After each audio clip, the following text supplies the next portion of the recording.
Option 3 is the correct answer. First statement is correct, second statement is incorrect. थोड़ा ध्यान से समझिएगा। पहली स्टेटमेंट में देखिए मेल मैमल्स की बात लिखी है, तो एक्स और Y are the sex chromosome which are not homologous to each other. So they are not homologous to each other. Female में दो एक्स क्रोमोसोम होते हैं, वो दोनों एक दूसरे के होमोलोग्स होते हैं। लेकिन इसमें भी एक छोटी सी बात मैं आपको बताऊंगा, एक बहुत इंपॉर्टेंट चीज समझिए। एक कंसेप्ट है जिसे कहते हैं सूडो ऑटोसोमल रीजन। तो सूडो ऑटोसोमल रीजन जो है वो होमोलोगस सीक्वेंस है न्यूक्लियोटाइड्स की एक्स और वाई क्रोमोसोम्स के बीच में।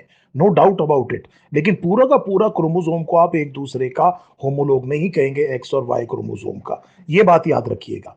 और ये जो सूडो ऑटोसोमल रीजन की मैं बात कर रहा हूं, इसमें जो जीन्स हैं वो इस तरह से इनहेरिट होती हैं जैसे ऑटोसोमल जीन्स इनहेरिट होती हैं।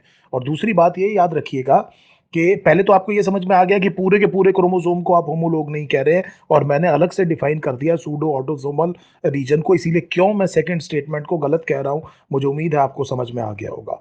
अब synapsis all along the length होना चाहिए in all the pairs so far as possible, बिल्कुल होना चाहिए, तभी गैमेटोजेनेसिस होता है, नहीं तो गैमेटोजेनेसिस नहीं होता। यही वजह है कि क्रोमोसोमल एबरेशंस में स्टेरिलिटी बड़ी कॉमन है, क्योंकि जब होमोलोगस नहीं रहेंगे क्रोमोसोम तो साइनेप्सिस नहीं होगा, और फिर gamete formation will be affected. So even x और वाई के बीच में भी हमने ये कहा कि साइनेप्टोनीमल कॉम्प्लेक्स बनता है इन सो फार एज पॉसिबल। जितनी भी लेंथ में एक एंड पर जो भी पॉसिबिलिटी है ये जरूर बनेगा।